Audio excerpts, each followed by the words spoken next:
everyone, and welcome to another Before the Bat Christmas special.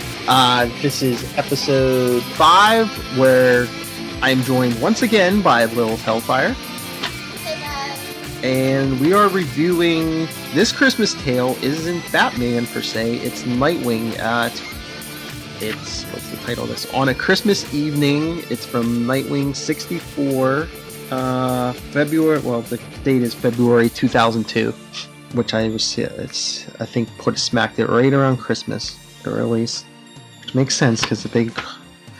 So, I guess my first question is: did you read this when it first released, or did you get it later on? I actually did read it when it first out. I tend to collect a lot of the holiday stuff, in general, even if I don't really read a book.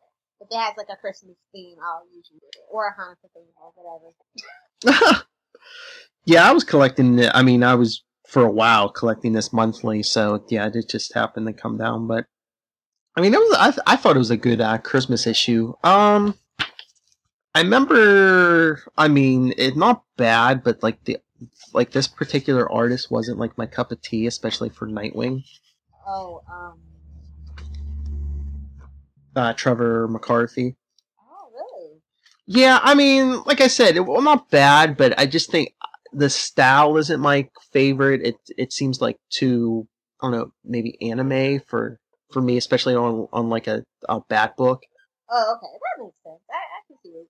Yeah, like if it was somebody else, I think I would like the style better. But just for like the dark, world of Batman or Nightwing, I was like, I don't know.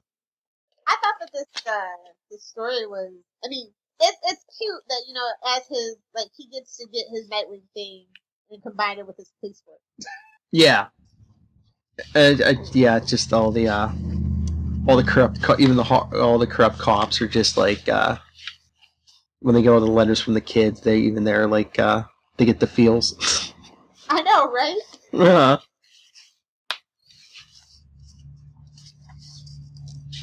But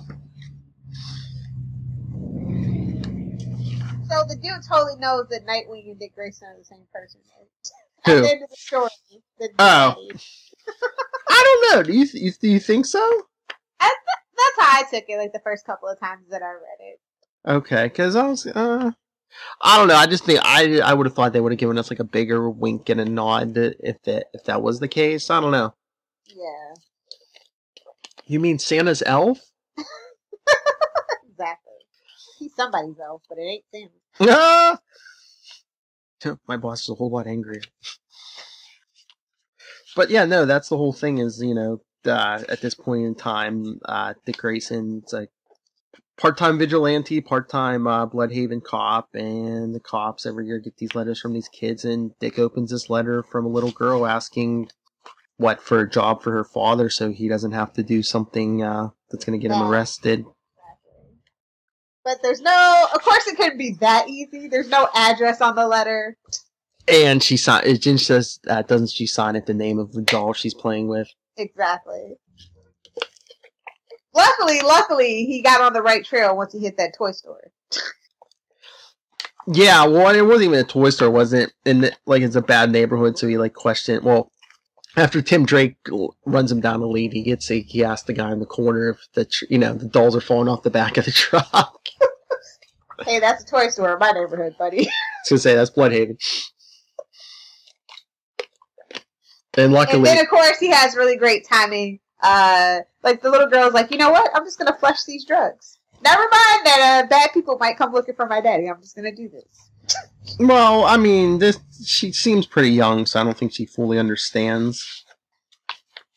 But yeah, Nightwing has good timing though. He showed up just in the nick of time. It's a Christmas miracle. Well, luckily too, she was the only girl of color in that neighborhood who played with the white doll. Bad parenting. Just kidding.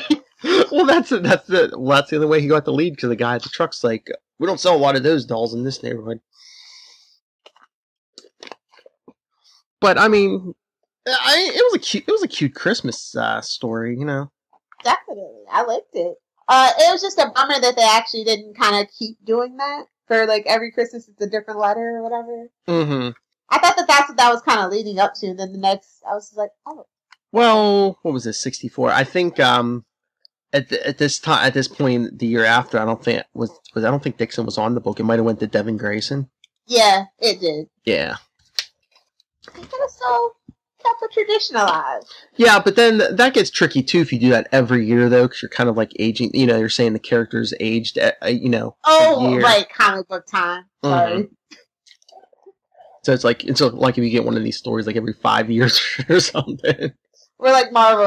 Everything's in a state of 10 flux of 10 years, and then we just kind of go back to the beginning. Sliding time, just ask Charlie Esser. Yep.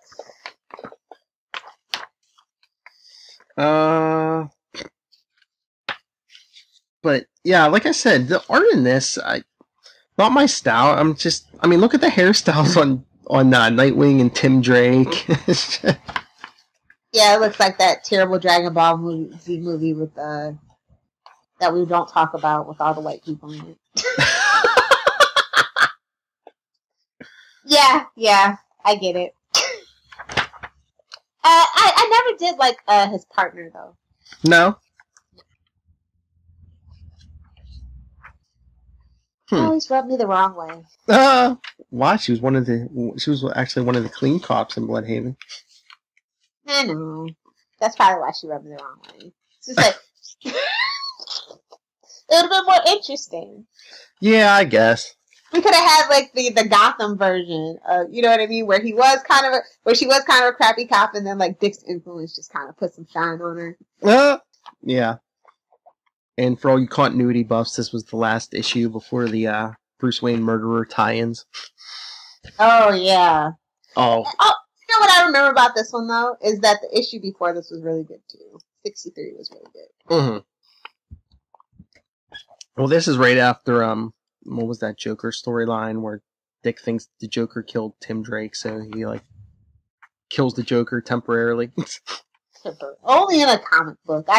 He kills him, but they resuscitate him. Yeah, exactly. You know what I mean, though. It's just like, that's going to be a good idea. Yeah, I know. But that's a story we should review one day. Is Bruce Wayne murder? We've got plenty of time. Gotham's going to go on for 20 years.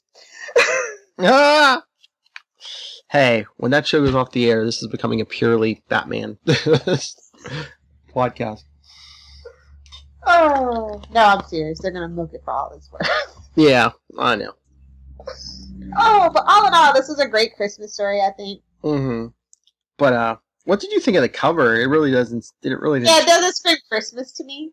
No, but that's the other thing. I think it was one of those gimmicks. This was the month where they found creative ways to put everybody's logo on the cover. Is that what that was about? Yeah. I wasn't very creative, I'm just saying. Well, something than just... They could have done a Christmas tree and had the lights say Nightwing. Yeah. Or have, like the tree, the angel at the top, like, have the little... You know what I mean?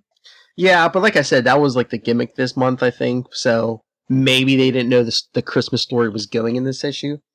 Yeah, they were flying by the seat of their pants back in the early 2000s. No, they were. Like, when you look back at things, you're just like, I don't even know how they stayed a company through this. Mm-hmm. Yeah, the cover wasn't the best, so I'm not gonna lie. But, yeah, there really wasn't much more to this issue. I like that Tim swung by, though. That was cute. Yeah. Because once again, Dick was having issues with Barbara. They have their ups and downs. It's okay. Mm-hmm. They'll get back together eventually. Even in the present, That's what I'm talking about. Yeah, you think so? They better. If they thought killing off Black Canary on Arrow was Flash, leave them broken up permanently and see what happens. Joe Simone to the rescue, I guarantee it. That's our Christmas wish. Get Dick and Barbara back together. Please. Dear Santa. Well, if I just all I have to do is write a letter to Santa to get Nightwing to show up. Like, Phil plans on doing something very bad for Lucas Christmas present. What? Please stop him. Just kidding. We just wanted to meet you. Oh, if you guys don't have this, you should definitely add it to your Nightwing collection, I think. Oh yeah, if you're definitely if you're a Nightwing fan. So where'd you give it? Like I said, it's probably 4 out of 5. And I agree with you on that, actually. Okay, and it probably would have bumped up more. Like I said, the art wasn't my cup of tea. Yeah, the cover. I couldn't get past the cover at first. I'm just like, isn't this okay? We'll just go with it. I know, even if they just had him like dropping a giant Christmas tree on, some guy shooting some guns, it's like, come on.